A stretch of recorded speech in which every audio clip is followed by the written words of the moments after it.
सो आपने मैंने एक स्टोरी आपकी सुनी थी कि 1990 का जो रायट था जिसमें आप शायद स्कूल से आ रहे थे, 1988 का था या ऐसा था, जिसमें आप स्कूल से आ रहे थे और आपको एक 89 में हुआ था 89 में हुआ था। वो। हाँ, वो तो उस घटना से जुड़ा हुआ था। जो देखिए, सलमान रश्दी नाम के अंग्रेजी के एक बहुत मशहूर लेखक हैं। हम्म, उन्होंने एक किताब लिखी थी, द सैटेनिक वर्सेस।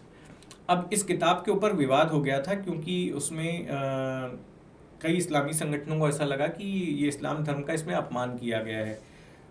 तो कई जगहों पर उस किताब पर बैन लगा दिया गया। जो ईरान के उस वक्त के शासक थे आयतुल्ला खुमैनी, उन्होंने भी उस किताब को बैन कर दिया था और साथ में फतवा जारी कर दिया था सलमान रश्दी के खिलाफ कि इसकी हत्या की जाए। भारत सरकार ने भी उस किताब को बैन कर दिया था। बैन के बावजूद कुछ ऐसे मुस्लिम संगठन थे जिन्होंने कि एक बड़ा मोर्चा निकालने का फैसला किया साउथ मुंबई के नागपाड़ा इलाके से, मस्तान तालाब से।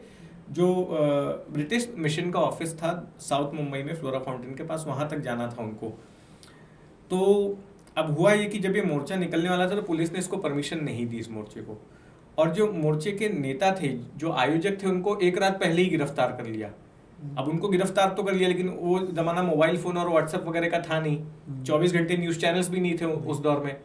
तो जब पहले जगह जगह विज्ञापन दिए गए या गली मोहल्लों में बैनर पोस्टर लगाए गए कि भाई इतनी तारीख को ये मोर्चा निकलना है, तो सब लोगों को ये पता था, जिनको आना था। उनको ये नहीं पता था कि हमारे नेता लोग तो पहले ही उठा लिए गए, तो भीड़ वहां पर आ गई। अब वो मोर्चा एक लीडरलेस मॉब के जैसे आगे बढ़ने लगा, जिसको कोई नेतृत्व करने वाला नहीं था। 2000 लोग के आसपास थे। बिल्कुल, इतने लोग थे। और ये सारे लोग मोहम्मद अली रोड से आगे बढ़ने लग गए। क्रॉफर्ड मार्केट के पास में पुलिस ने इनको रुकाया। अब इस बीच में हुआ ये कि मैं तभी स्कूल में था, शायद 5वीं क्लास में था। और मैं वहाँ पर एक नानूमल भोजराज नाम का रेस्टोरेंट, वहाँ की लस्सी बड़ी फेमस है। तो उस दिन मेरे मामा मुझे वहाँ पर लस्सी पिलाने ले गए और मुझे लस्सी पिलाकर वो आगे अपनी दुकान पर निकल कर मुझे घर जाना था। लेकिन तभी मैंने देखा कि मोहम्मद अली रोड से ये मोर्चा गुजर रहा था वहाँ से। तो पहली बार मैंने इस तरह का मोर्चा देखा और एक बच्चों के मन में जैसी उत्सुकता होती है, क्यूरियोसिटी होती है कि अरे आखिर ये क्या है। तो देखने के लिए मैं उस मोर्चे के साथ साथ चलने लगा, जानने के लिए वो क्या नारा लगा रहे हैं, क्या बोल रहे हैं, किस वजह से गुस्से में। तो मोर्चा रोड पे चल रहा था, मैं बगल की फुटपाथ पे मैं साइड में से चलते हुए देखने लगा। ऑल ऑफ सडन उस मोर्चे में से कुछ लोगों ने कांच की बोतलें निकालकर पुलिस पे फेंकनी शुरू कर दी। और उसके बाद में पुलिस ने उन पर लाठीचार्ज कर दिया। और मेरे अगल बगल में एक दो लोग थे, उनको 2-3 पुलिस वाले पिल पड़े उनके ऊपर और उसको मारने वारने लगे। और वहाँ पर भगदड़ मच गई और बहुत सारी बोतलें दंगाई भी फेंकने लग गए और पुलिस और दंगाइयों के बीच में कन्फ्रंटेशन होने लगा। तो उस भगदड़ में मैं भी वहाँ से भागा, तो मैं चप्पल पहने हुए थे, मेरे चप्पल छूट गए। और तभी एक इमारत के अंदर से एक बोरी मुस्लिम थे, थोड़ा एजेड थे, अराउंड 60-65 की उनकी उम्र रही होगी। उन्होंने मुझे जल्दी से पकड़ के अंदर घसीट लिया, इमारत की तरफ घसीट लिया, मुझे बचाने के इंटेंशन से। और फिर उसके बाद में 2-3 घंटे तक मैं वहीं पर था।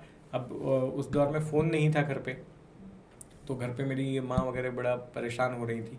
और बाहर दंगा और एस्केलेट हो गया, पुलिस को फायरिंग करनी पड़ी बाहर उसी मोहम्मद अली रोड पे, 12 लोग उसमें मर गए। ये सारा कुछ, और हमें गोलियां चलने की आवाज़ सुनाई पड़ रही थी। और पुलिस ने कर्फ्यू लगा दिया, जो भी सड़क पर निकलता पुलिस वाले उसको पीटने लग जाते। अब वो बेचारे जो बूढ़े चचा थे वो परेशान थे कि मेरे घर वाले किस हाल में होंगे, मुझे जल्दी जल्दी पहुंचाना चाहिए। घर तो नज़दीक में ही था, 1 किलोमीटर की दूरी पर था, बट मुश्किल ये थी कि जाए कैसे वहाँ पर। फिर फाइनली एक शख्स को उन्होंने कहा कि वो मदद करें, और फिर वो शख्स मुझे लेकर निकला घर छोड़ने के लिए, जैसे तैसे पुलिस से बचकर अंदर की गली से। लेकिन अंदर की गलियों में भी जगह जगह पर कांच के टुकड़े पड़े हुए थे। तो और मैं नंगे पैर था क्योंकि जैसा मैंने बताया मेरे चप्पल छूट गए थे। तो एक कांच का इतना बड़ा टुकड़ा मेरे पैर में फंस गया और उससे खून बहने लगा। तो अब मुझे चलने में दिक्कत होने लगी। और वो एक मुस्लिम शख्स था, बाकायदा पठानी पहने हुए था, सफ़ेद टोपी लगी हुई थी, दाढ़ी थी इतनी सी। तो उसने फिर मुझे ऐसे गोद में उठा लिया, और जो मेरे पैर से खून बह रहा था उससे उसकी पूरी पठानी लाल हो गई थी। और वो मुझे ऐसे उठाकर मेरे बिल्डिंग के गेट तक उसने मुझे छोड़ा। तो ये इंसिडेंट हुआ था। क्या बात है आपकी, देखा जाए तो एक जान बचा दी उसने। उस दिन।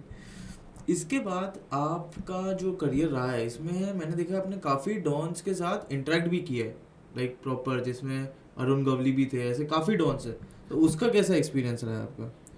नहीं देखिए, मैंने दाऊद इब्राहिम और छोटा शकील को छोड़कर जितने भी मुंबई अंडरवर्ल्ड के डॉन्स रहे हैं, मैंने सबके साथ इंटरेक्ट किया। किसी के साथ फ़ोन पर किया या किसी के साथ में आमने सामने मिलकर किया। और ऐसा है कि देखिए, अगर हमारे इंटरेक्शन की बात करेंगे तो हमसे तो जो उनका इंटरेक्शन रहता है वो आमतौर पर जब वो अपने किसी विक्टिम से बात करते हैं, किसी को डराने धमकाने वाले किसी टारगेट से बात करते हैं, तो उससे विपरीत होता है। वो बहुत ही हमारे सॉफ्ट स्पोकन नज़र आते हैं, बहुत ही डिसेंट नज़र आते हैं। उनकी भाषा से ऐसा लगता नहीं है कि वो अंडरवर्ल्ड डॉन हैं, वो कोई गैंगस्टर हैं जिन्होंने इतने लोगों की जान ली है। वो बहुत फ्रेंडली तरीके से और बहुत ही कह सकते हैं कि मैनर के साथ में बात करते थे। आपको क्या लगता है इनका झगड़ा कब से हुआ चालू, छोटा राजन में और दाऊद में झगड़ा हुआ? देखिए, छोटा राजन और दाऊद में झगड़ा जो है वो 90s के डिकेड के मध्य में हुआ था बेसिकली। एक वक्त में छोटा राजन दाऊद का बड़ा खास था, पार्टी में नंबर 2 माना जाता था, लेकिन कई सारे मुद्दों को लेकर इनके बीच में जो है मनमुटाव भी शुरू हो गया। और इसके पीछे लोग अलग अलग थियरीज बताते हैं। देखिए, छोटा राजन का खुद का तो ये कहना है कि मुंबई शहर में जो बमकांड दाऊद ने कराया एक राष्ट्र विरोधी हरकत थी और छोटा राजन को उन्होंने पता नहीं लगने दिया था। इसकी वजह से छोटा राजन ने दाऊद के गिरोह को छोड़ दिया 94 में, 93 के ब्लास्ट के 1 साल बाद। लेकिन पुलिस के सोर्स और जो गैंग से जुड़े हुए लोग हैं वो अलग कहानी बताते हैं। वो कहते हैं कि इसके पीछे पैसा था, छोटा राजन को लग रहा था कि उसको गैंग में साइडलाइन किया जा रहा है, उसका वजूद जो है वो ख़त्म करने की कोशिश हो रही है, उसको इम्पोर्टेंस नहीं मिल रहा है, दूसरे लोग गैंग में हावी हो रहे थे, दाऊद उन पर ज़्यादा ट्रस्ट कर रहा था और दाऊद के कुछ लोग छोटा राजन के खिलाफ दाऊद के कान भर रहे थे और कई सारी चीज़ें एक साथ हो रही थी और वो बिल्डअप हो रही थी। और फिर छोटा राजन को 93 ब्लास्ट के बाद एक बहाना मिल गया गैंग से अलग होने का और फिर वो अलग हो गया।